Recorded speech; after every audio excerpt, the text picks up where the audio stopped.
Con la maestra Mireya, de parte del grupo de la Red de Ecos, en el marco del mes en contra de la discriminación, y bajo esa lógica estuvimos buscando la manera de transmitir algunas de las formas en las que está trabajando actualmente el tema, desde perspectivas innovadoras, pero que también tengan sustento técnico, que sean distintas de poder abordar el tema, no tradicionales, que lo tradicional importa, pero en el sentido de que epistémicamente estamos tratando de abordarlo desde otros territorios.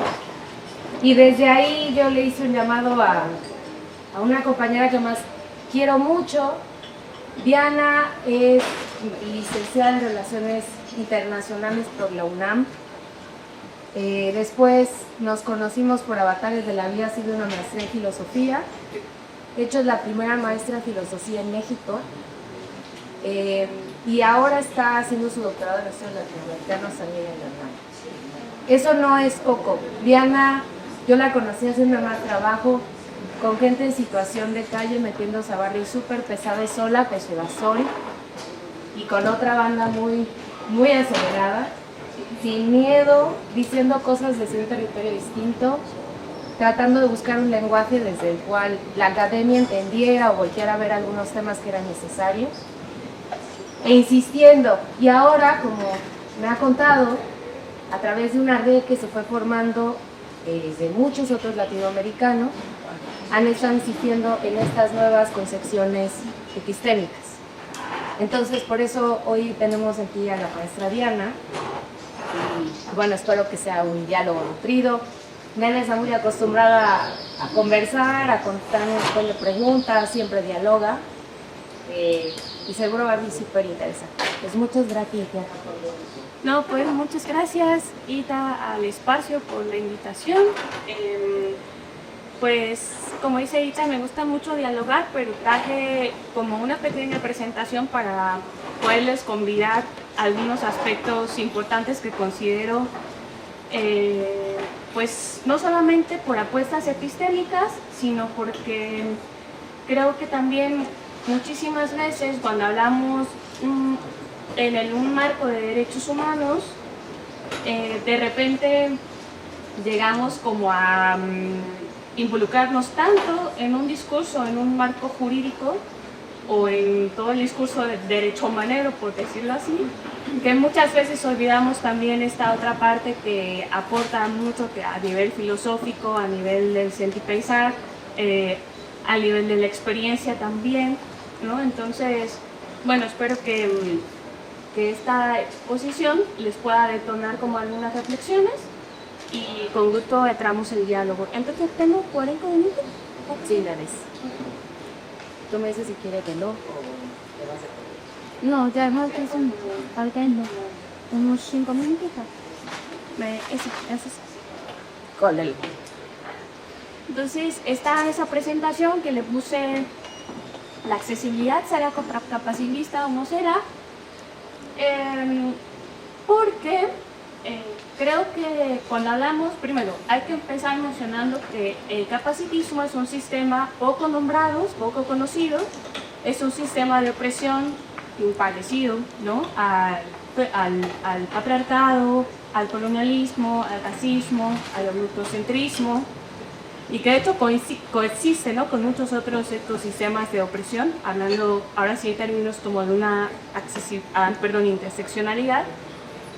Y el capacitismo, de ser este sistema de opresión, también un sistema de prácticas o comportamientos y discursos, lo que tiene es se valía como positiva a lo que se llama capacidad corporal y mental obligatorias, es decir, se establece unidad de cuerpo y mente sanas, perfectas, atletas, ¿no?, en donde hay ciertas capacidades económicas para la capacidad de ver, la capacidad de escuchar, la capacidad de andar en los pies, de pensar coherentemente, lo que sea un significado de pensar coherentemente, hablar fluidamente, ¿no?, sentir de una manera y además avalado culturalmente, Entonces se establece todo este modelo de sistema en donde se valida a esa capacidad corporal y mental obligatorias y se valida como negativa pues a todas estas condiciones o existencias como son la discapacidad, la vejez, la enfermedad, la cultura, la animalidad, ¿no? O sea, estamos expandiendo aquí que el análisis del capacitismo no solamente afecta y discrimina a las personas con discapacidad, sino va más allá, ¿no? O sea, en teoría y en la práctica afecta a todo el mundo, porque el capacitismo también está muy relacionado con el capitalismo y es el que también te está diciendo todo el tiempo, no te tienes que cansar, no te tienes que agotar, tienes que ser exitosa, exitoso, exitose, tienes que producir, ¿no? Entonces está también muy relacionado con el capitalismo. Y cuando pensamos la accesibilidad, pues como el capacitismo establece relaciones de poder y dinámicas y también espacios y relaciones, pues muchas veces cuando hablamos de derechos humanos de las personas con discapacidad específicamente, muchas veces las estamos pensando desde pautas capacitistas igual. Entonces es importante para mí compartirles, cuando hablemos de accesibilidad en este sentido, pues es importante pensarla desde ese otro lugar, o sea, desde este lugar más contrahegemónico, que sería el contracapacitismo. ¿Y por qué? En principio porque, bueno, la accesibilidad pareciera que solamente es un sinónimo de rampas, ¿no? O de rampitos, como también le llamamos, ¿no? Donde queremos resolver todo con rampas. Y entonces nuestra comprensión no alcanza a filtrar. Entonces, más allá de cómo, además de poner rampas, ¿qué hace falta? ¿No? Entonces, como estamos pensando la accesibilidad desde un sistema de opresión capacitista, pensamos que la rampa resuelve todo y solamente, por ejemplo, se pone a la entrada al edificio, pero ¿qué pasa con todo el entorno? ¿No? O sea, ¿por qué? Porque esas personas que están pensando resolver alguna especie de necesidad, pues lo están pensando, pues ahora sí que desde su realidad y no están volteando a dimensionar las realidades que realmente necesitan esa accesibilidad. Sí, la rampa, pero además de eso, ¿qué más? ¿No? Entonces, por eso para mí es importante traer esto de que sí hay que pensar la accesibilidad, es importante, pero desde este sistema, ¿no? Ir en contra de un capacitismo y pensar la accesibilidad desde otros lugares, pensando y comprendiendo a esas otras realidades que requieren necesidades, no desde mi realidad, que pues según yo, pues solo se resuelve con rampa, ¿no? La siguiente, por favor. Ahora sí quieres tener pasando. ¿Y? Ok, ahorita en un momento ya empezamos a enviar aquí. Sí. Entonces, como ejemplo, hay unas organizaciones de la sociedad civil que se llaman Yo También ACEN y Libre Acceso ACEN. La primera atendiente es una organización sobre comunicación, ¿no? Periodismo desde la perspectiva de la discapacidad. La segunda, una organización ya con mucha trayectoria histórica que ha luchado por todo el tema de la accesibilidad en términos arquitectónicos. Y entonces estas dos organizaciones lanzaron en concurso el primer como anticoncurso de cuál es la peor rampa de México. Y entonces en su convocatoria decían, bueno, ayúdenos a encontrar la peor rampa en México. Con el argumento de que, pues sí, o sea, una va por la calle con o sin discapacidad y se encuentra un montonal de rampas de todo tipo, muchas veces con una inclinación demasiado inclinada, muchas veces de un lado de la banqueta está la rampa y cruzas y ya en esa otra banqueta ya no hay rampa. a veces cuarteadas, bueno, en fin, yo, seguramente ustedes también han conocido, ¿no? Como les digo, aunque no vivan la experiencia, aunque no la requieran, o si las han llegado a usar, pues se darán cuenta que no están, no están bien hechas en el sentido de que pues no se está comprendiendo realmente la necesidad de aquellas personas que requieren un apoyo en su movilidad y en su desplazamiento. Entonces me pareció interesante porque este primer concurso que se dio en 2024, y creo que hubo uno este año también en 2025, pues da cuenta, ¿no?, de cómo se está pensando la accesibilidad en estos otros términos que no están pensados para las realidades realmente que las necesitan o que las necesitamos. Cuando hablamos de accesibilidad, también es un trabajo en donde no solamente se aporta a la vida de las personas con discapacidad, sino se aporta a la vida en general. Algunas de ustedes a lo mejor ya tuvieron o tendrán algún accidente, envejeceremos, y de manera contingente y contextual podríamos también necesitar de esa misma accesibilidad que en principio a lo mejor se piensa para una población en específico, pero pues que cuando hablamos de accesibilidad la idea es conectarlo con el diseño universal, y el diseño universal permite decir, bueno, hay que diseñar las cosas, hay que planear las actividades, hay que buscar maneras de relacionarse también, que partan o desde su origen estén pensadas accesibles y no sea como ya hasta el final como una especie de anexo o prótesis, ¿no? O sea, la accesibilidad no es como un aditamento a lo que ya se diseñó y lo piensas hasta el final porque sí, no me había acordado, sino que cuando hablamos de diseño universal es pues que estamos pensando desde el origen un proyecto con accesibilidad, ¿no? Y un proyecto en términos arquitectónicos, sí, porque es la accesibilidad que más se conoce o el tipo de accesibilidad que más se conoce, de hecho, desde la arquitectura y desde el diseño urbanístico es donde nace la accesibilidad, pero con el tiempo las dimensiones y la vida pues no solamente permea el desplazamiento y la movilidad, ¿no?, sino que la vida de las personas pues no solamente ese transporte, sino también que hay de una plática como la de ahora, que hay en la cultura, que hay en lo laboral, que hay en el acceso al conocimiento. Es decir, la accesibilidad en realidad permea a todos los ámbitos de la vida y todas las relaciones sociales. Entonces sí, o sea, en principio la accesibilidad como término, también como objeto de estudio, podríamos decir, nace desde la arquitectura y se va como trasladando o abre camino, va transicionando a que, bueno, si estamos hablando de derechos humanos, pues claro que tendrá que atravesar cada derecho, ¿no? O sea, el derecho a la no discriminación, el derecho a la salud, el derecho a la cultura, el derecho a la educación, el derecho a lo laboral, ¿no? Pero como les digo, muchas veces tendemos a caer mucho en el discurso de derechos humanos y como que hay que llenarlo de carnita.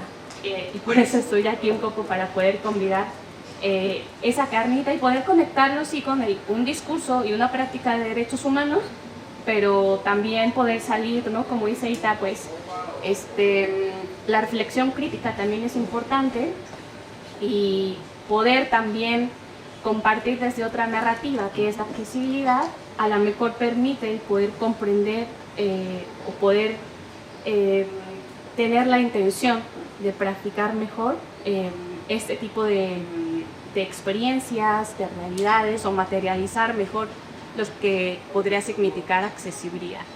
¿Eso? Esta sí es en la misma. ¿Esta? Sí.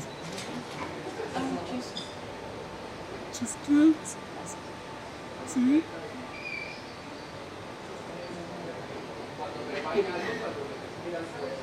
Ahí estamos.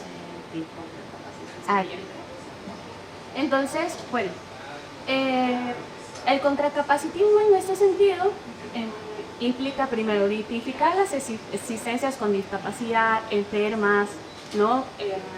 Adultas mayores, ¿no? Con diferente peso y talla, a las infancias.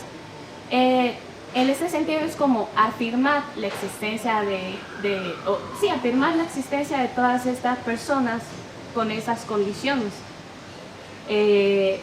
Y al final también es reconocer que todas estas existencias también aportamos a la vida en común, no solamente a nuestro grupo en específico, sino si estamos hablando de poner la vida en el centro, las personas con discapacidad, enfermas crónicas, autistas, neurodivergentes, con discapacidad psicosocial, con edad avanzada, ¿no? Como les decía, con otro peso y talla, aportamos también a poner al centro a la vida. Entonces un poco en contracapacitismo es eso.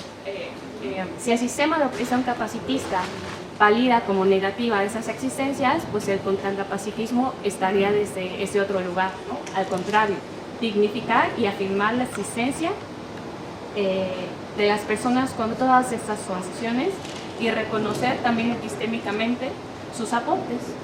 Y en el tema de accesibilidad, pues va a ser muy importante porque tanto comunidad de personas con discapacidad y sin discapacidad, en términos de innovación, en términos teóricos, en términos prácticos, han aportado a todo el tema de la accesibilidad para que esta pues, se pueda practicar o materializar de mejor manera.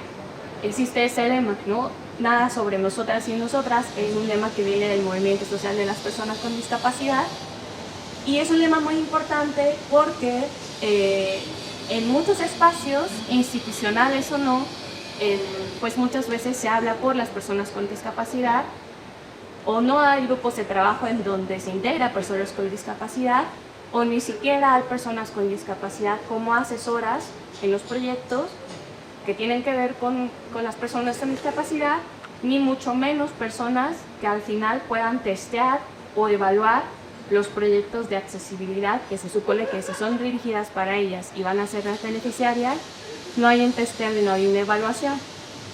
Entonces por eso hay esta crítica de, bueno, de por sí es bien difícil porque se critica que accesibilidad es igual a presupuesto y como no hay presupuesto, entonces cuando se llega a tener presupuesto o a asignar presupuesto para algún proyecto que esté relacionado con la accesibilidad, ese proyecto no es evaluado ni testeado por las personas con discapacidad y resulta de ser que puede ser el proyecto, esa materialidad de la accesibilidad no funcionó. Y ahorita se me acaba de ocurrir un ejemplo. En la Facultad de Derecho este semestre pusieron una guía podotáctil. Las guías podotáctiles son esas guías que están en el suelo, por ejemplo en el metro, esas como líneas en donde una persona con discapacidad visual puede poner ahí su bastón y entonces esa guía lo lleva a cierto destino. Entonces, bueno, para no ir más lejos, en el metro están estas guías, pero no está pensada, o sea, está pensada de una manera tan capacitista que en un andén se guía y en el otro andén ya no, ¿no? O sea, para ir hacia Indios Verdes, sí hay guías en algunas estaciones, pero en esas mismas estaciones el regreso, o sea, el otro lado para ir a Ciudad Universitaria, no existen esas guías, ¿no? Entonces está pensado desde una comprensión bien capacitista porque no está aterrizando las verdaderas experiencias y realidades de las personas que necesitamos eso. Y en la Facultad de Derecho de la UNAM pasa lo mismo. Este semestre hicieron una guía portátil, pero no quisieron, como que esa guía para ponerla bien se tiene que hacer una pequeña excavación para ponerla al ras y que entonces ya uno ponga ahí el bastón y ya te dejen el destino o vayas al destino. No quisieron hacer esa excavación, la pusieron sobre como el piso o el concreto, pues, entonces está como en relieve. Y entonces, en primer lugar, pues ha habido un montón de tropiezos ahí, ¿no? Porque pasa la gente y entonces, como está en relieve, está mal hecha, está mal puesta, y cuando una pone el bastón, pues se está atorando todo el tiempo. Entonces, o sea, se destinó presupuesto pero lamentablemente es una vía portátil que no es funcional, ¿no? O sea, que realmente, además de que está causando accidentes, causa muchos problemas pues, para poder llegar a tu destino. Lo que significa la accesibilidad es como facilitar la fluidez de la vida, así en términos como más poéticos, ¿no? Entonces, pues no está, o sea, uno llega a esa vía portátil y no fluyes, o sea, no fluyes en tu movilidad, ¿no? Entonces, bueno, un poco esa invitación también como a pensar en que si se va a designar algún presupuesto, el proyecto, primero, en su origen ya considere todo el tema de accesibilidad, se pueda dialogar con la comunidad con discapacidad para que pues, pueda desear y evaluar también esa accesibilidad y entonces pues realmente sea funcional ese proyecto a la hora de materializar. Ahora sí.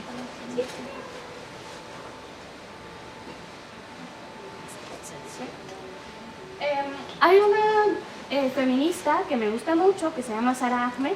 Ella tiene un libro que se llama Vivir una vida feminista y en ese libro tiene un concepto que se llama salirte de las rutinas. Y salirte de la rutina para ella es esta crítica, porque dice, es que existe una comodidad de los cuerpos y mentes normativas y esta comodidad viene porque pues, son bienvenidas y ahora sí que embonan en el mundo por el simple hecho de tener una integridad corporal y mental obligatorias. Entonces dice, bueno, no es nada, digo yo. La práctica de esta integridad corporal obligatoria, por ejemplo, es andar en dos pies, escuchar con los oídos, ver con los ojos. Si uno anda en dos pies, pues si se cansa, autónomamente puede ir a sentarse o se sienta en una silla con cierta medida ya establecida y estándar. Descansa, se puede levantar a la hora que se le pregue la gana y seguir andando, ¿no? O sea, es como toda esta práctica de la integridad corporal obligatoria en la cotidiana, ¿no? Existe también la rutina de la visualidad, en donde la información y el conocimiento siempre se comparte a través de las imágenes. Entonces, una persona con corporalidad y mentalidad, ahora sí que normativa, pues puede ir a una exposición, ver una exposición, leer un libro impreso o digital con ilustraciones. También está esta rutina de escuchar una conversación, que tú puedas estar escuchando lo que te dice tu interlocutor o interlocutora, ¿no? Asistir a unas charlas sobre accesibilidad sin ningún problema, ¿no? La rutina de alcanzar la felicidad y nunca sentirse triste, ¿no? Entonces, un poco lo que dice Sara Ahmed es, bueno, los cuerpos están ya tan cómodos que entonces es necesario que salgan de la rutina y salgan de la rutina para realmente pensar y sentir la accesibilidad de otras corporalidades y mentalidades no obligatorias, bueno, más bien no normativas, ¿no? Y me parece muy bonita esta metáfora, ¿no? De salirte de la rutina de tu comodidad por ser un cuerpo o mente normativa y que entonces a través de ese salir de la rutina pues se pueda comprender que otras corporalidades y mentalidades pues requieren que el mundo se adapte a esas personas, esas corporalidades y esas mentalidades y no al revés, ¿no? Siguiente oración. Gracias. Entonces, de acuerdo con esa idea que nos proporciona Sara Ahmed, entonces la accesibilidad sería poder salir de la rutina y hacer embonar el mundo a esas corporalidades y mentalidades no normativas para que su vida fluya de la misma manera que las de las demás. Y en principio, pues, nos invita como a, primero, poder anticipar. Porque generalmente, cuando hablamos de accesibilidad, la pensamos ya cuando nos llega una persona con discapacidad, por ejemplo, ¿no? Y la idea es que la accesibilidad, o parte, ¿no?, de algunas de sus prácticas, se puedan anticipar, ¿no? ¿Y esto qué implica? Bueno, yo creo que puede ser desde una pregunta muy básica. ¿Qué necesitamos para que la charla de accesibilidad tenga personas con discapacidad o con cualquiera de las corporalidades no normativas? ¿Qué necesitamos hacer? Y bueno, pues no sé, preguntan, ¿hay rampas? Sí, hay rampas. ¿Hay elevadores? Sí, hay elevadores. Queremos invitar a personas sordas. ¿Va a haber intérprete de lengua de señas? Y entonces estar considerando y anticipando algunas cuestiones para que entonces lleguen esas corporalidades y mentalidades o normativas históricamente autoridades discriminadas, marginadas, silenciadas, etcétera, etcétera, etcétera. Entonces, en principio es a poder anticipar algunas cuestiones, no hasta que me llega la persona decir, híjole, ¿qué hago? No, es como poder anticipar esto, ¿no? O sea, un intérprete de lengua de señas, que el espacio esté en planta baja, ¿no? Pues si llegan también personas que andan en silla de ruedas, entonces pues ya tenemos las rampas, ¿no? Entonces se van a seguir cómodas las personas con eso también. En fin, o sea, como una serie de anticipaciones. Pero muchas veces no podemos solventar o anticipar todo. Y eso también está bien, ¿no? Y entonces la segunda idea sería, bueno, entonces hay que abordar y eliminar esas barreras que se dan durante la marcha, ¿no? O sea, durante la marcha de un evento, durante la marcha de una actividad, a veces también en el momento, o sea, in situ, se pueden estar eliminando pues también barreras que no se tenían en ese momento pensadas y pues, ni siquiera se estaban pensando que eran barreras hasta que ya sucede la situación. Y entonces aquella manera de abordar esas situaciones pues es importante, ¿no? Y siempre pensarlas pues desde un contracapacitismo activo, ¿no? Porque supongamos que a lo mejor no anticipamos y nuestro evento pues iba a ser en un segundo piso y sigan personas con discapacidad o con dificultades de movilidad y desplazamiento. Entonces ahí en esa situación la resolución tendría que ser, bueno, pues nos bajamos todos, ¿no? Nos bajamos todos, conseguimos un espacio en planta baja para poder resolver esa barrera, ¿no? O eliminar esa barrera. Muchas veces desde esta postura o pautas más capacitistas, pues siempre es, ay no, pues cargamos al compa en silla de ruedas y ya allá arriba no importa, lo hacemos, ¿no? Pero la idea es, como les digo, relacionarnos de diferente manera con esas experiencias, ¿no? Y aunque sea una persona, pues la idea es esto que les digo, salir de la rutina de la corporalidad y mental obligatorias y normativas y más bien acomodar el mundo a esas otras existencias y no al revés, no que esas otras existencias se acomoden al mundo, ¿no? Y entonces el mundo pues implica también el entorno físico, público, o privado, el transporte, cuando se habla de desplazamiento y movilidad, pero también implica la comunicación, la información, los productos, las tecnologías de la información, ¿no? Y todo eso, o sea, todo ese mundo, pues además está como en términos multidimensionales, ¿no? Está en nuestro espacio como en nuestra casita, del hogar, pero también está en el espacio público, llámese un parque, llámese la calle tal cual, llámese un transporte, pero también está en un ámbito educativo, en un ámbito laboral, en un ámbito cultural y en el ámbito de la salud, ¿no? Como hace rato les venía mencionando. Entonces, cuando hablamos de accesibilidad, pues no solamente es la accesibilidad física, como se darán cuenta, también es esto de qué hacemos para comunicar, qué hacemos para poder informar de manera accesible, qué hacemos para poder, si somos diseñadoras, si somos programadoras, si trabajamos con código, ¿no? de programación, si estamos en el ámbito de las web o de las tecnologías de la información. O sea, también en todo eso hay un componente o debería de haber un componente de accesibilidad, porque las personas no nada más nos desplazamos y movemos en el espacio público mediante un transporte, cualquiera que este sea, sino que también pues estudiamos, trabajamos, entonces la accesibilidad aparece ahí como el camino. La accesibilidad es esto también como el camino para ejecutar alguna actividad, ¿no? ¿Qué necesito yo, Diana, para poder leerme un texto, ¿no? Y entonces el camino de la accesibilidad diría, bueno, puede ser un formato en braille, ¿no? Estaremos hablando de información accesible, bueno, pasar ese texto que está impreso a formato braille. Pero también puede ser que pasemos ese formato a un formato digital accesible, ¿no?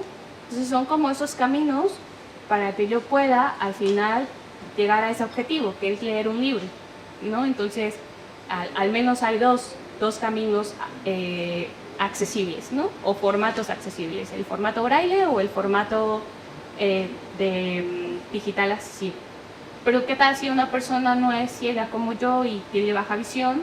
Entonces otro camino de la accesibilidad diría, bueno, pues podemos hacer macrotipos, y los macrotipos es como agrandar la fuente, ¿no?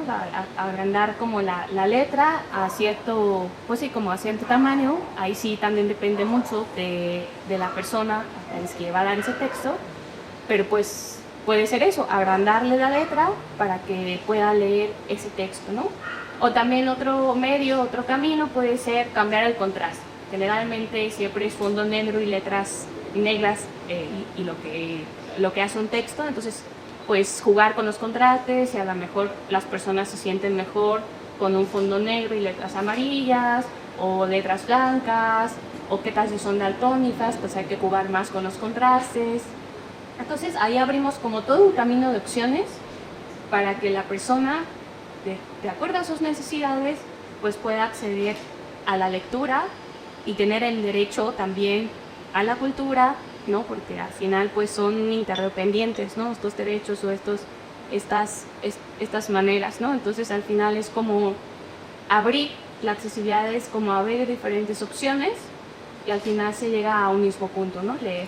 Y por eso les decía, la accesibilidad está relacionada con el diseño universal, ¿no? Y entonces, si estamos aquí todos en comunidad y hubieran dejado un texto, pues si el texto tiene esos diferentes formatos, pues cualquiera podría acceder a esa información que está contenida en ese texto, sin importar si tiene baja acción, si es ciega, si no tiene ninguna discapacidad, ¿no? Etc. Así que dice. Esa dice. Ah. No, esa. Esa ya primero con qué empieza. Ah, sí. Entonces, bueno, hay diferentes tipos de accesibilidad. Yo les hago una listita ahí pequeña. Al final puse la física porque es la que más es, pero bueno, o la que más se conoce más bien. Pero pues hay diferentes tipos de accesibilidad o cómo dividir para términos como más pedagógicos del tema de accesibilidad, que es a la información, a la comunicación, accesibilidad web, accesibilidad cognitiva, accesibilidad sensorial y accesibilidad física. ¿Qué pasa con la accesibilidad a la información? Bueno, ya les estaba platicando hace un momento un poco que no nada más, o sea, si desde un sistema capacitista está muy conectado con que toda la información del conocimiento se comparte a través de la visualidad o de la imagen o de un texto no como visible, pues se trataría entonces de buscar opciones aparte de esos otros formatos o esos canales.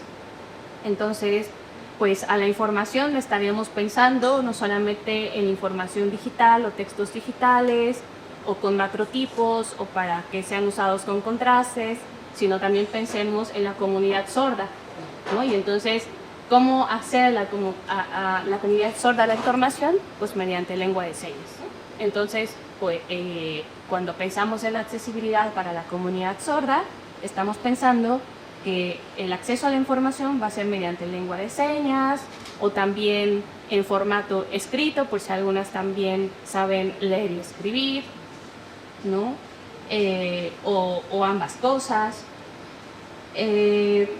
También y está muy pegadito con también el tema de la comunicación, ¿no? ¿no? Porque también cómo nos comunicamos las personas, bueno, pues hoy en día, por ejemplo, la mensajería, ¿no? WhatsApp, Telegram, pues claro, tiene un formato ahí de texto en donde puedes enviar mensajes así tal cual escritos, pero también puedes mandar mensajes de audio, ¿no? El mensaje de audio ya tiene esta función de que te lo transcribe también, ¿no? Entonces, al final, yo no sé si los que están diseñando todo el tema de WhatsApp están pensando al final en personas con discapacidad, pero intencionada o no, pues también están permitiendo que nos podamos comunicar y acceder a la información. Ahora, claro, hay que tener en cuenta que muchas veces lo que es necesidad para mí o lo que yo necesito de accesibilidad no necesariamente es accesible para la otra persona, ¿no?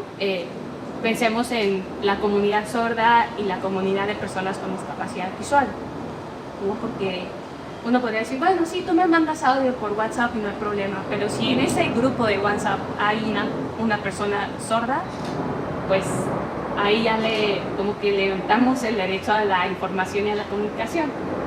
Entonces, pues muchas veces hay que también pensar en que eso, ¿no? Hay veces en que se van a como juxtaponer o como que empalmar unas necesidades con otras, sobre todo cuando son grupos mixtos, ¿no? Sobre todo cuando hablamos en un grupo están conviviendo diferentes discapacidades o diferentes necesidades. Pero bueno, eso tampoco lo podemos controlar, pero creo que también es importante pues el que se pueda dialogar, ¿no? Y decir, bueno, en este grupo no se van a mandar audios, solo textos, ¿no? Sin imágenes, por ejemplo. O si vas a mandar imágenes, haz una descripción de la imagen para las personas con discapacidad visual, ¿no? Y entonces, a lo mejor no vamos a poder evitar mandar stickers, mandar emojis, pero se pueden ir escribiendo y hacer esta práctica de la accesibilidad, incluso en eso de lo más cotidiano, ¿no? Que es como mandar un WhatsApp con tu sticker y con tu emoji, ¿no? O, bueno, yo quiero publicar algo en Facebook o en Instagram. Y hoy en día, esas aplicaciones ya tienen una función que se llama texto alternativo. Y esto del texto alternativo es que tú despliegas un menú en tu foto y en ese menú al final hay algo donde dice descripción de texto alternativo o texto alternativo. Tú te metes ahí, te abre una ventana y le escribes la imagen. Entonces, sí, yo estoy en una selfie acá, en el parque, no sé qué. Y ya, y se guarda, ¿no? Entonces las personas que usan parlantes, por ejemplo, o que usamos parlantes, pues podemos acceder a esa información o a ese contenido de la imagen. La descripción que tú hagas no se va a ver, o sea, no es como evidente a la vista, pero los parlantes sí lo van a leer, ¿no? O sea, son como estos pequeños juegos de los formatos para acceder a la información o a la comunicación en este caso. Se me olvidó decirles que también cuando hablamos de accesibilidad, pues hay que pensar de manera como integral, ¿no? Les decía, bueno, es que muchas veces se piensa que ya cuando pones tu rampa al inicio del edificio ya ¿no? Salvaste el mundo. Y no necesariamente, ¿no? O sea, apenas estás pensando en la entrada, pero que hay de todo el circuito del edificio, ¿no? Si hay un evento. Entonces hay que pensar siempre en que si por ejemplo vamos a hacer un evento, pues incluso desde la misma convocatoria, que la convocatoria sea accesible, que la información de la convocatoria sea accesible, la podemos pensar en diferentes formatos, en un formato de lengua de señas, en un formato escrito, en un formato audio, ¿no? O sea, al final como multiformato. Si vamos a lanzar por ejemplo, un formulario en Google para la inscripción o el registro, pues también pensar que ese formulario es accesible. Y bueno, ahí estamos como en el primer circuito, ¿no? La convocatoria y el registro. Ahora viene ya cuando se hace el evento. Y claro, estamos pensando, sí, en la parte física, ¿no? Elevadores, rampas, etcétera. Pero, ¿qué hay también como de las actividades que se van a hacer dentro del evento, ¿no? Talleres, conferencias, presentaciones, etcétera. Entonces, bueno, pues si vamos a invitar a personas sordas, tiene que haber intérprete de lengua de señas, ¿no? Acompañando también. No negarle la entrada a las personas que tienen a sus animales compañeros o animales de asistencia, ¿no? O sea, como que también todo eso como que va importando. Y ustedes se preguntarán, bueno, pero ¿cómo chingados voy a saber que necesito un evento o una actividad? Y aquí, pues como les decía, es importante siempre la compañía de las personas que requieren estas necesidades, ¿no? Hacerlas parte de, o sea, de como asesores, como evaluadores, como parte de los equipos, porque sí, o sea, al final siempre es importante esta participación, porque si no podemos hacer 1.000.000 de eventos y si nunca están evaluados o testeados por las personas que lo requieren, nunca vamos a saber si son funcionales o no, y va a pasar lo del metro cuando no hay las pontapiles del otro lado, ¿no? O que se ponen mal, ¿no? Etcétera, o las rampas igual que se ponen mal, ¿no? O hace rato me platicaba una amiga, no, es que un día fui a un edificio donde sí había elevador. Salías del elevador y lo primero que te encontrabas era con la escalera y entonces ya no había ni para dónde hacerte porque si ponías ahí en pie pues ya te ibas para abajo, ¿no? Entonces también como el diseño pues también es importante, como les decía, la accesibilidad no es una prótesis que ya al final como, ay, es que tengo que adaptar el edificio, no, o sea, es desde que estás haciendo los planos, por ejemplo, ¿no? Igual cuando pues pensamos en proyectos de innovación, etcétera, pues también es pensar, bueno, la accesibilidad está relacionada con como la usabilidad, ¿no? Como que sea como muy intuitiva también, ¿no? Que no estés ahí como investigando cómo se usa esto, ¿no? Sino que pues sea como también más intuitiva y que la mayoría de las personas puedan usar ese producto o puedan usar esos espacios o andar en esos espacios, estar en esas actividades. El siguiente tipo de accesibilidad, ¿cuál es? No, around it.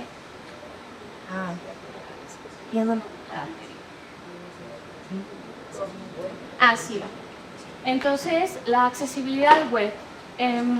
Y la accesibilidad web también es muy importante porque también está relacionada con pensarnos a las personas con discapacidad, pues como usuarias y consumidoras de páginas web, ¿no? Entonces, incluso hasta para registrarnos en nuestros datos en alguna institución gubernamental, qué sé yo, pensar que también las plataformas o páginas web o internet tienen que estar pensadas con accesibilidad, ¿no? Y aquí sí, en el tema de accesibilidad web, pues hay unas pautas internacionales sobre accesibilidad web que indican, ¿no? O sea, qué tan accesible es tu página institucional, tu página del colectivo, tu página del blog, etcétera, donde vendes cosas, ¿no? Hay un de intercambio comercial, etcétera. Hay unas pautas internacionales sobre página web. La siguiente es accesibilidad cognitiva y esa tiene pocos años, como que se ha venido reconociendo y también hablando de ella, y la accesibilidad cognitiva está relacionada también con un lenguaje sencillo y comprensible. Usar, por ejemplo, también, o usar textos acompañados de imágenes o pictogramas, ¿no? Que también dan el sentido, ¿no? Dan otro sentido a texto, ¿no? Quienes son también, no necesariamente con discapacidad intelectual, porque, claro, personas con discapacidad intelectual van a necesitar más tiempo, más comprensión, repetición incluso, pero también hay personas, por ejemplo, durante la pandemia, hubo muchos estudios que cuando aquellas personas que tuvieron COVID, una de las secuelas fue que tenían un cansancio cognitivo, o sea, había muchas dificultades como la concentración, por ejemplo, o en la comprensión. Entonces la accesibilidad cognitiva pues también ayuda a esas personas que tienen dificultades para comprender o dificultades en la concentración o dificultades de comprensión lectora sobre todo. También, entonces, justo también hay pautas, ¿no? Sobre accesibilidad cognitiva, sobre cómo hacer textos en formato o en lenguaje sencillo y comprensible. Y aquí también puede entrar incluso dentro de la accesibilidad cognitiva, pues también la lengua de señas, ¿no? O sea, la lengua de señas, al ser también una parte epistémica o cómo narran el mundo las personas sordas, pues al final también es parte de esa accesibilidad cognitiva, por ejemplo, ¿no? La accesibilidad sensorial también es otro tipo de accesibilidad que se ha venido como reconociendo y hablando de ella, y está relacionada también pues que muchas personas, no solamente las personas con discapacidad visual, tenemos pues otras sensorialidades. Y entonces hay personas, por ejemplo, sobre todo compañeras, compañeros neurodivergentes, autistas, que por ejemplo son muy sensibles a los espacios ruidosos o donde hay mucha gente, o por ejemplo a ciertas luces, ¿no? Que detonan a veces como ansiedad, etc. Entonces la accesibilidad sensorial permite justamente, por ejemplo, realizar espacios en donde, sí, espacios libres de estímulos, de estímulos porque hay mucho ruido, porque hay luces como muy brillantes, por ejemplo. Entonces la accesibilidad sensorial permite eso, ¿no? Como pensar en otras sensibilidades para que las personas también se sientan cómodas, ¿no? Eso pasa mucho también en eventos, por ejemplo, en exposiciones también, en exposiciones de arte, etc. Hay cada vez más espacios designando así como un pequeño cuartito, un cuartito de descanso libre de estímulos, en donde esa habitación está como a media luz, o se le puede cambiar la intensidad de la luz, no entra el ruido, ¿no? Etcétera. Y aquí me gustaría compartirles una experiencia, porque una vez estaba en un congreso y sí habían designado un espacio anticipado, en este caso un espacio libre de estímulos. Entonces estábamos el congreso fue como en un hotel aquí en la Ciudad de México, y el espacio libre de estímulos se decidió poner en medio del bar y una sala como de convenciones. Y dijimos, esto no es un espacio libre de estímulos porque enfrente está el bar, hay muchísimo ruido, o sea, la gente no va a descansar ahí. Y o sea, no, y la pusieron porque había como que en medio una isita, como con arena, pues sí, como que arena de playa, y uno remite así como, acá bien coaching, así, sí, claro, o sea, uno piensa que ya la playa, te relajas, ¿no? Pero no, o sea, está bueno, a lo mejor esas texturas pueden ayudar a como bajar crisis de ansiedad, etcétera. Pero el Test Express hay un bar con muchísimo ruido, estaba la música, todo lo que era borrachos afuera, o sea, no podía ser ahí enfrente un espacio libre de estímulos, ¿no? Entonces, como les digo, hay siempre que pensar de una manera contracapacitista, ¿no? La accesibilidad o cómo se materializa hacia la psique. Y bueno, finalmente, la física, ¿no? Que pues ya he hablado mucho más de ella, pero sí está relacionada mucho con la parte arquitectónica y urbanismo, y aquí sí pues también hay leyes, ¿no? Que incluso estipulan de qué dimensiones debería ser una rampa, las dimensiones de los barandales, de un elevador, ¿no? Y también está relacionado, o sea, todo, pero por ejemplo, para tener un poco más de claridad en cuanto al diseño universal, supongamos que están los baños, y entonces, o cualquier habitación que tenga una puerta, entonces están las manijas, y hay diferentes tipos de manijas, las manijas que son así como redondas, donde tú ya tienes que girar, una manija que tiene como la palanca para que nada más la bajes y ya se abra la puerta, ¿no? Y entonces desde el diseño universal uno pensaría, ¿qué es mejor? ¿La perilla que giras, o sea, la de bolita, o la perilla de palanca? Para ustedes, ¿cuál sería mejor? Para la trama. ¿Por qué? Porque es más sencilla de utilizar y para muchas corporalidades, ¿no? Para las que tienen sí una mano, para las que tienen un muñón y los pueden incluso nada más usar el antebrazo, ¿no? Para un perrito incluso de asistencia es más fácil como que bajar la palanca, porque pues con su patita sí ya puede bajar, que con una punilla que necesita pues más maniobra, ¿no? Por ejemplo. Entonces, pues sí, o sea, como la accesibilidad, pensarla desde estos diseños universales, pensarlas desde el origen para que la mayoría de las personas pueda utilizar, estar, vivir, participar en cualquier situación. Ahora sí, la siguiente. Práctica retrosumación.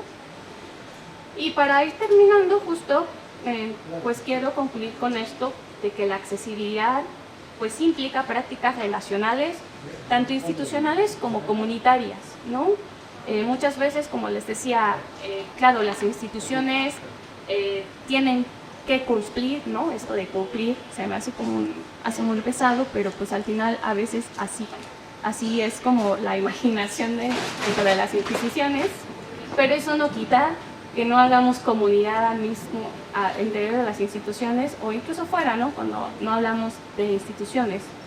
Pero al final son prácticas relacionales, ¿no? Y al final la accesibilidad también es hacer comunidad. Como les decía, muchas veces la accesibilidad se piensa que es gasto de presupuesto. Sí y no. O sea, hay unas partes en donde sí, claro, construir una rampa, elevadores, claro que implica presupuesto, pero muchas veces solamente es una cuestión de acercarse a la persona y preguntarle qué necesita, y entonces a lo mejor uno puede resolver las cosas en ese momento sin necesidad de presupuesto, ¿no? A lo mejor, no, Diana, no te trajimos, no tenemos un texto en braille, pero pues alguien lo puede leer en voz alta, ¿no? Y eso no necesita de presupuesto, necesita es hacer comunidad en realidad. Y pues también la accesibilidad implica creatividad, ¿no? Y la creatividad también es muy importante. A veces se pueden resolver las cosas, sí, haciendo comunidad y siendo pues muy creativas, ¿no? Y bueno, hay una frase que me gusta mucho de una amiga que se llama Dana Albiger. Ella dice, bueno, es que hasta que la accesibilidad se acostumbre, ¿no? Pues hasta que no pensemos en cada espacio qué requerimientos de accesibilidad tiene que haber para realizar una actividad, un evento, lo que sea, o sea, no nos vamos a cansar de pensar así de accesibilidad. Y bueno, pues todo eso, pensar que siempre tiene que estar entretejido, ¿no? Unas perspectivas, que nada más ponga el entretejidas, una perspectiva de discapacidad, una perspectiva de accesibilidad y una perspectiva conservadora ciclista, me parece que tienen que estar entretejidas, ¿no? Porque si uno lo piensa en la participación de las personas que requieren esas necesidades, que no pensamos en la accesibilidad e invitamos a personas con discapacidad, pero no hay formatos accesibles, no hay condiciones de accesibilidad, pues tampoco. Entonces, por eso es importante pensar también que ni la discapacidad ni la accesibilidad, o sea, no tienen por qué pensarse desde el capacitismo, sino todo lo contrario, ¿no? Desde esa apuesta más contrapasada. Y pues eso sería todo. Gracias.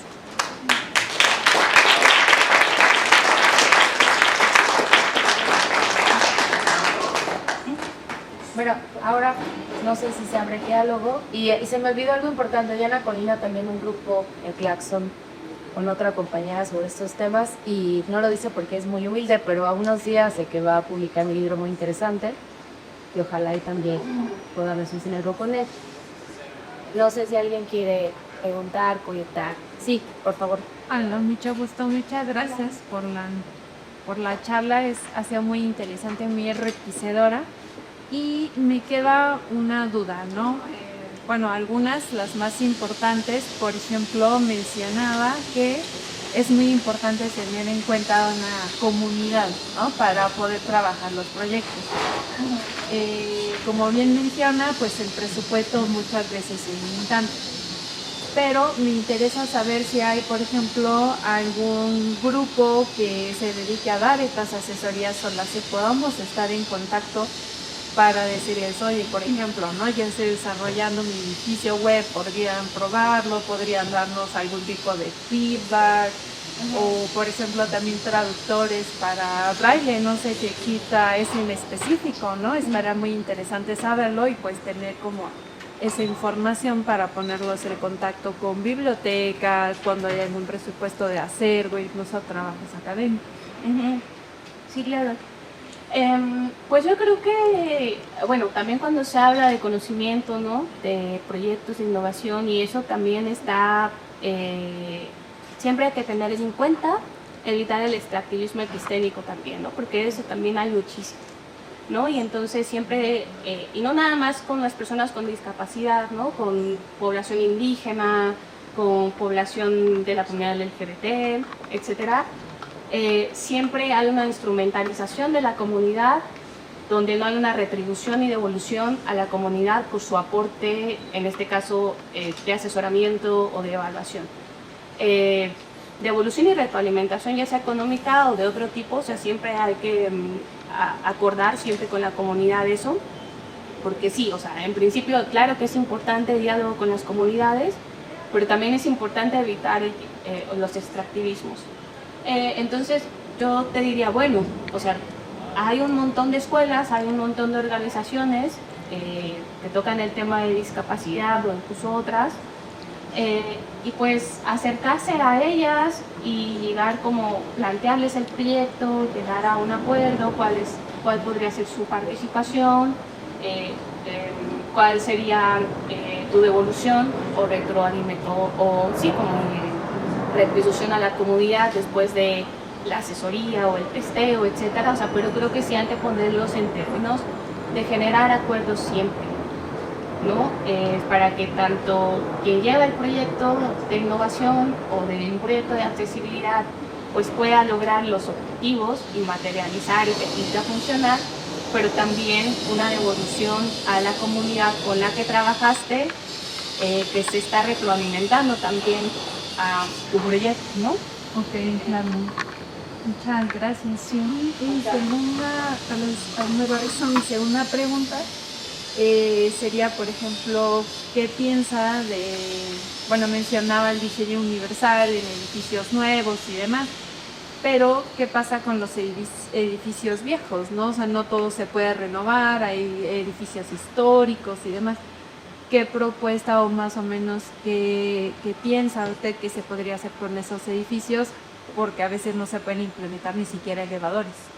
Claro, porque también está mediado por todo lo del tema de patrimonio cultural, ¿no? Etcétera, histórico.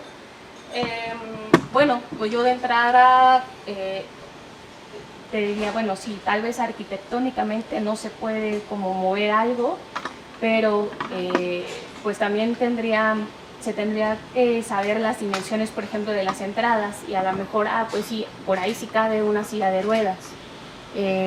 O a lo mejor, pues no hacer ahí un evento, ¿no? Por ejemplo. O sea, como que también pensar en distintas opciones, ¿no? Porque sí, o sea, es un tema, o sea, hay como una tensión ahí con lo del patrimonio cultural y el tema de la accesibilidad ya en cuanto a las adaptaciones de los edificios que no tienen. Pero, por ejemplo, sí hay hay investigadores incluso del INA que tienen una pequeña, como un pequeño grupo que, pues sí, o sea, como que está trabajando en torno a la accesibilidad en ese tipo de espacios en concreto. O sea, yo no te puedo dar más información porque no soy especialista en eso, pero sí existe como que incluso, o sea, esa tensión y que se están tratando de pues resolver o saber qué hacer, pero pues así como desde mi experiencia yo te diría, bueno, pues si tú piensas hacer un evento aquí, mejor no lo hagas, busca otro lugar y entonces adecuar, si no se puede arquitectónicamente, de qué otra manera se puede adecuar pues ese edificio, ¿no? O sea, pensar de manera creativa qué otras cosas de accesibilidad, de todos otros tipos que ya les dije, qué puede caber en ese otro edificio, no sé qué.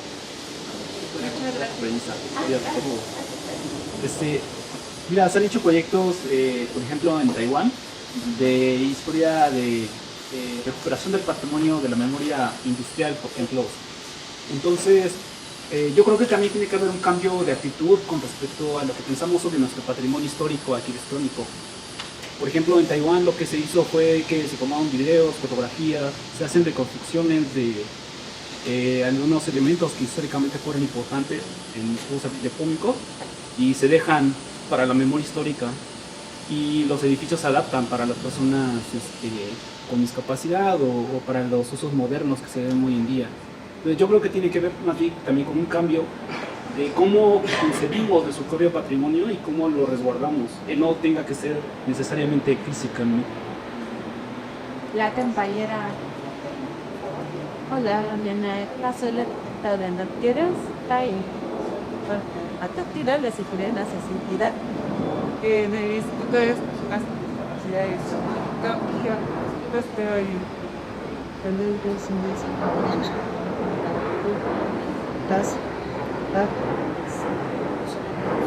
disculpe, ¿podría hablar más? Sí, y soy persona psicosocial y la trabajo de también abonando un poco al tema que abordaste. Estamos aquí el equipo completo, somos 3 personas que dedicamos al el tema de accesibilidad en las ciudades, que son muy poquitos para todo el trabajo que se requiere. Pero bueno, pues ahí respecto a lo que también soñaste sobre lo que es la accesibilidad y lo que se puede hacer, ya sea en eventos, en esos temas arquitectónicos, se denomina como ajustes razonables, que también vienen en la promoción, y que si bien que bueno también está normado, es importante que lo no prenda tal, que no existe nada más como una decoración. Respecto a la creatividad, a mí me gustaría también ir a limitarlo. Está bien que seamos creativos, pero también creo que esa creatividad de repente se debe desbordar cuando no hay una conciencia sobre lo que no quieren las personas que están en la ciudad. En este caso, hablando solamente del voluntivo. Tenemos que ver la diversidad, ¿no? Y preguntar cuáles son las necesidades o que justo a las personas, no nada más aventarnos ese lo que mencionaba, ¿no? Ahí en la Facultad de Derecho, de no hacer un ranurado y yo pensar que estoy colocando aquí la idea poeta primera de poeta, cuando ni siquiera me estoy acercando a las personas que me lo quieren y no sé cómo se utiliza, porque si bien también hay medios, hay la manualidad, quizás no están con un formato accesible también, que eso es algo que otros han planteado con las instituciones. Son terminologías venidas completamente que no permite que todas las personas tengamos acceso de manera clara, directa hacia el entendimiento. Ustedes no son especialistas en el tema, va a ser muy difícil que entiendan cómo funciona. Yo que sé que es algo dispersado o tan temible, simplemente sin que ellos mismos van a colocar van a hacer un cuadrado. Tú dijiste una excavación, esa es la manera más sencilla de explicarlo. Si yo te digo abanderado, ponme, es eso, ¿no? Hablando con ese tipo de teléfono, hay muchísimas manual en la página de cuando invasamos para hacer redes de Mercería, que era preguntaban por acá, asesorías de puntas también. Y estas son nuestras herramientas, ¿no? La ley de accesibilidad para la ciudadanía, esa misma gobierno local, el manual de normas técnicas de accesibilidad, reglamento de concurso en diciendo federal, lo que es típicamente la norma de origen caso superbelito arquitectónico, y que son documentos que lamentablemente no se han actualizado y o sea, siguen con terminologías erróneas y hablando del tema capacitista, que es el punto clave que plantea Mariana. Se siguen mencionando terminología como válidos, pero que ya no están al respecto. Desde Capón para los válidos, Capón para discapacitados, y somos personas con discapacidad. Tiene en la Convención sobre el Derecho de Santa, que nos reconocemos como individuos como personas y no anteponemos nuestra condición de vida sobre nuestra persona. Y sí es importante que nosotros, la comunidad como personas seguidoras jurídicas y jurídicas se medianen con la CITEL, de abrir estas mesas de diálogo, que conozcamos qué herramientas hay dentro del gobierno, dentro de la academia y dentro de sancionamiento en la sociedad civil, y que podamos entablar tanto el diálogo como hacer enlaces para poder clarificar nuestra ciudad, para poder implementar lo que necesitamos dar visibilidad. Porque también la maestra Mireya comentó algo en la plática mediana sobre la Academia de Accesibilidad. Yo lo veo de manera realista.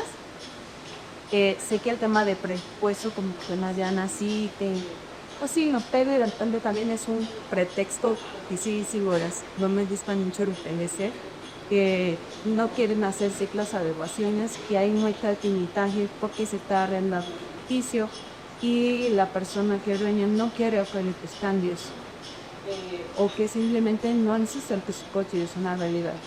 Pero también es importante ver que si yo tengo un edificio 100% accesible en la Ciudad de México, hablando de nuestra realidad aquí, si mi entorno no es accesible, no voy a poder llegar a ese edificio hiperaccesible. A lo mejor puedo llegar tomando un taxi y de allá ya hasta el sitio por ahí. Si tengo una condición de baja o movilidad reducida o nula, que probablemente pueda llegar a ese edificio. Pero si no tengo otro recurso, que no se llega a pasar, ¿cómo voy a llegar de aquí a ese día? ¿Cómo voy al CORI? Todo lo que hagamos en el evento, todos los aquí de la escenario, todas las prevenciones que tenemos que no clínica se darán para todos sanitizar a partir de 200 personas con discapacidad en eventos, no dan la capacitación, organismo, trabajo dando el servicio al público. ¿Cómo vamos a lograr eso? No determinarnos de proyecto arquitectónico en sí, sino también depende de cómo está la plaza urbana y la movilidad. O sea, todo esto que mencionó Diana, estas 4 ejes de Maceno, no van por separado, van en conjunto. Se tiene que conseguir de manera que, lamentablemente, la Ciudad de México no se construyó, No se planean, fue conseguir, fue darlo poco a poco y a esa son completamente lisas. Así que sí es importante todo lo que nos tema, me parece muy grande que nos hayan convocado a esta plática y que sobre todo se tome en cuenta forma de capacitismo, porque sí, en efecto, el diseño, desde el que yo estudié, afortunadamente, yo soy egresada de la UNAM, tuve una maestra, la arquitecta se le pase, como creo que hace de accesibilidad y diseño universal, que también van de la mano, y mencionó Diana. Y ahí resuelve este tema de conciencia que comenzaba en ese proceso. Sigue estando como un tema aparte, no forma parte del propio común del área del diseño y de intelectual. Entonces se tiene que tomar en cuenta, seguimos pensando en nuestros modelos de decoración donde la persona medía 1,83 y no tenía ninguna, era una persona esbelta, tenía una corporalidad diversa, no tenía una condición de movilidad diferente, simplemente se tomaba en cuenta esto como norma, por eso hay 4 de 2 días, que esa es la norma que ponemos, que hace unidad y es genérica. Por ciertas dimensiones, porque en eso se me en cuenta temporalizar una persona de talla baja. Si colocamos un ambagador a una altura, generalmente en mi capa o el vecino es antiguo, están a más de 1,10, 1,20, están entre la parte más hacia arriba, pues va a ser más complicado en las instancias. O sea, me han hablado de esta saciedad más común alcance para prender y apagar la luz.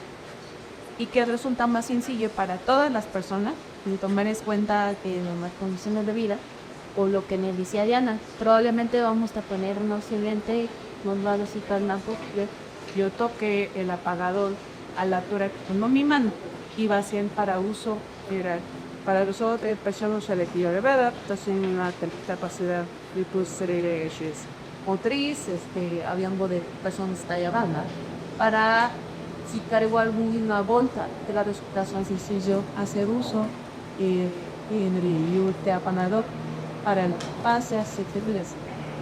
Entonces, me parece maravilloso, pero me parece para ustedes mesas que ojalá se pueda construir una actividad mayor que hagamos conciencia de personas en liderazgo técnicas para que no solo se ponga lo que entran lo que dices, que no sean por billetes, nada más que le metieron veterinario y de plata pidiendo quizás son directores. Lo que realmente se haga porque son los que estamos cuando y de algún momento vamos a hacer nosotros. Y pues muchísimas gracias. Gracias, Diana.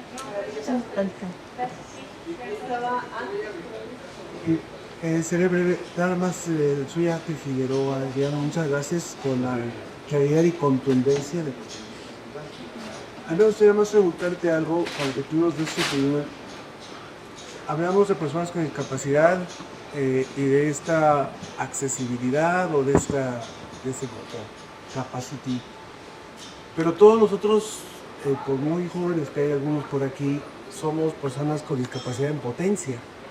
Y no pareciera que lo estamos viendo a la hora de construir y a la hora de volver accesibles los espacios. Pero todos estamos en proceso de envejecimiento. Entonces, ¿por qué no se ha hecho también conciencia de que lo que aparentemente estamos haciendo o se quiere hacer por las personas con discapacidad realmente tiene que ver con nosotros mismos? Pues, pero sí te regresaría la pregunta, porque, o sea, si estamos hablando de que somos un continuum, ¿no? Personas con discapacidad, pues yo creo que también es como comprendemos la discapacidad de entrada, ¿no? Y la seguimos como la estamos comprendiendo desde el capacitismo y se está valorando de manera negativa, pues cómo vamos a pensar que somos un continuum y que esto se está haciendo para un común, etcétera, ¿no? O sea, muchas veces también los prejuicios en torno a las personas con discapacidad o las representaciones pues vienen desde que somos, o sea, desde las niñeces, ¿no? Y entonces, pues, papás, mamás, etcétera, pues, también, ¿no? O sea, dicen a sus hijos, ay, no hables con esa persona porque está enferma. O sea, y entonces empiezan a generar todo un entorno como de, pues, tienes miedo, no te acerques, no son agentes de su propia vida. O sea, yo creo que también trabajar con las niñeces es muy importante porque es desde ahí donde también se empiezan a introducir, ¿no? Muchos sesgos capacitistas en este caso, ¿no? Y pues también me pregunto, bueno, y independientemente si la persona con discapacidad tiene o no alguna enfermedad crónica, eso también, el capacitismo en torno a las enfermedades, pues también es súper fuerte, ¿no? Entonces, yo siento que es como un trabajo que sí, nos toca a todas, a todos, a todos, y que es un trabajo pues en diferentes dimensiones, ¿no? Y que pasa por nuestra propia casa, pues nuestros lugares de trabajo o quehaceres, pero también por la calle, ¿no? O sea, por cómo cambiar esas representaciones y escuchar a esas otras narrativas, porque claro, en el medio convencional o hegemónico pues siempre están las típicas representaciones de la discapacidad, ¿no? Pues y todo el negativo, ¿no? El capacitismo, pero hoy en día hay muchos colectivos, las mismas agrupaciones incluso ya específicas por cada discapacidad. O sea, hay un montón de grupos, colectivos, etcétera, que están creando otras narrativas distintas a una narrativa capacitista, ¿no? Entonces también acercarse a esas otras, pero claro, también los medios de comunicación son súper capacitistas, ¿no? Y entonces siempre es como, ay, eres superhéroe si estudiaste, eres superhéroe si aún con, o sea, esa palabra de aún o a pesar de la discapacidad hizo tal cual. Entonces creo que también hay que cambiar ese tipo de narrativas y mensajes. Apagar la tele o crear otras cosas, ¿no? También yo siento que la cultura, el arte ayuda mucho incluso a cambiar esas mismas narrativas y representaciones. Entonces, claro, o sea, es fundamental que digamos, esto es por un común, ¿no?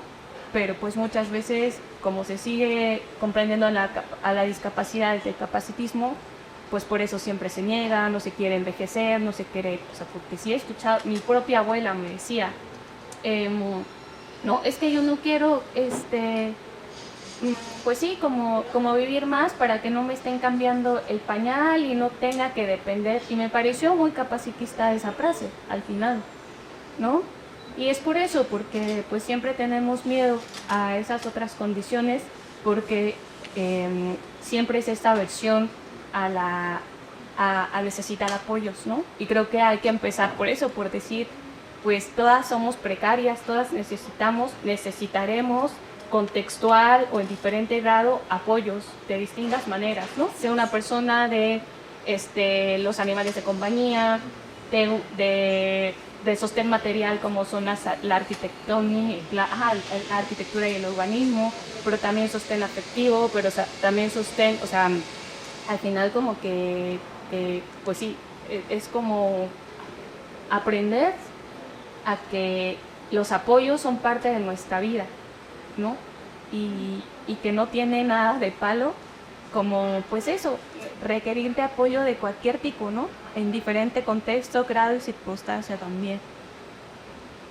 Yo quisiera, soy Ireya, gracias a Natalia y a Arita por hacer posible esta, y a Lía, todo el equipo que está involucrado, por hacer posible este conversatorio. Gracias, a mí me gusta mucho cómo planteaste desde el inicio esta mirada, este foco sobre precisamente el capacitismo y esta necesidad de mirarlo críticamente desde esta lógica contracapacitista, porque creo que sí parte, bueno, justo en este mes de la cultura por la no discriminación, lo que trae detrás un planteamiento de esa naturaleza, de mirar como un sistema de opresión, de una forma de funcionamiento social, y también este capacitismo hace frente a esta lógica estructural de la discriminación o las discriminaciones que hay y que son tal cual, pues sí, estructurales, profundas, no marcan relaciones humanas, relaciones de dominación, de poder que están ocultas también o subyacen en estas lógicas discriminatorias, capacitistas, de exclusión, que refuerzan como esta lógica hegemónica que tú bien planteabas al inicio. Y a mí me gusta reforzar eso porque a veces tengo la impresión de que se mira la discriminación como un asunto poco importante o poco profundo, o se confunde lo que es la discriminación, y entonces hay gente que dice se me discriminó porque me vio feíto y me peluceó, ¿no? Como dejándolo en esa lógica. Porque la bolsa de Donitis tenía pocos ojitos. Discriminar, no sé. Y hoy decía el secretario en un programa de radio que justo tuvimos con la directora del COPRE, del Consejo para la Discriminación, decía eso, que cuando se diluye el concepto y la reflexión sobre las prácticas discriminatorias, ya todo es discriminación, y entonces como que se abarantara un poco, ¿no? Esta noción tan potente de reconstrucción también de esta dominación, que es la discriminación estructural que vivimos, ¿no?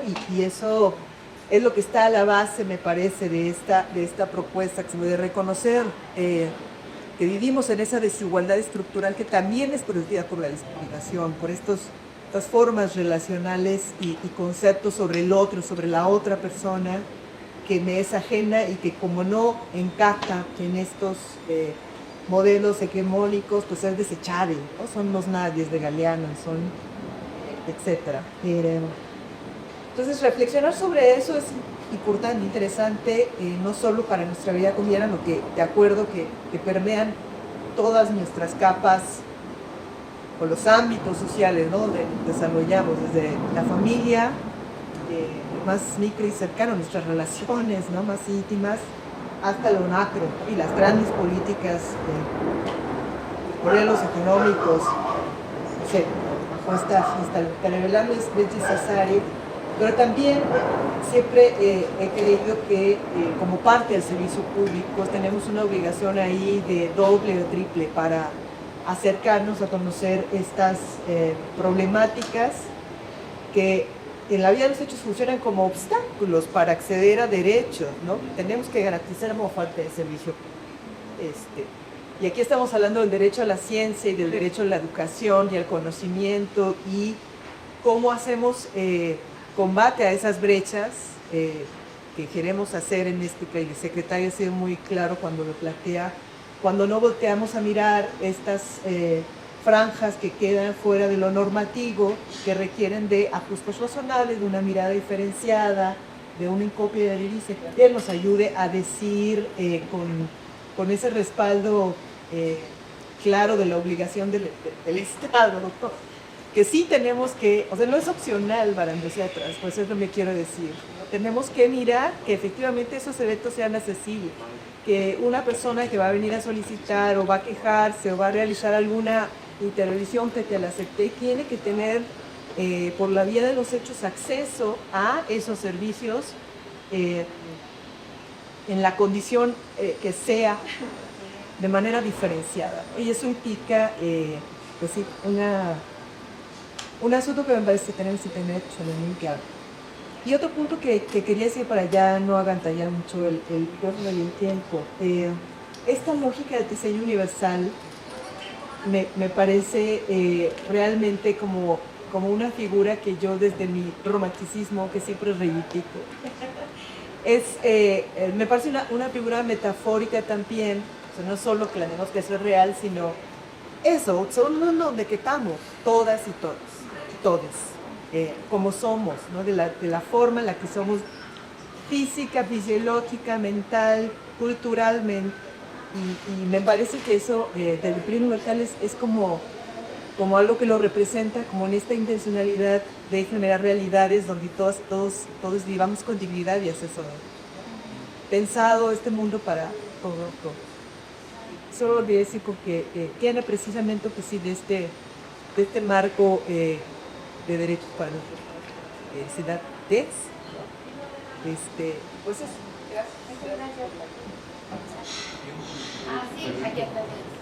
Hola, yo soy Jaime Discamir, vengo del colectivo del Movimiento Pro Discapacitante y bueno, les queremos regalar totalmente gratuito 2 o 3 servicios totalmente gratuitos si alguien gusta discapacitarse.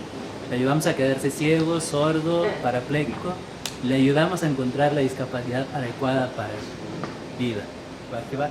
Si alguien quiere más informes, ¿qué nos da?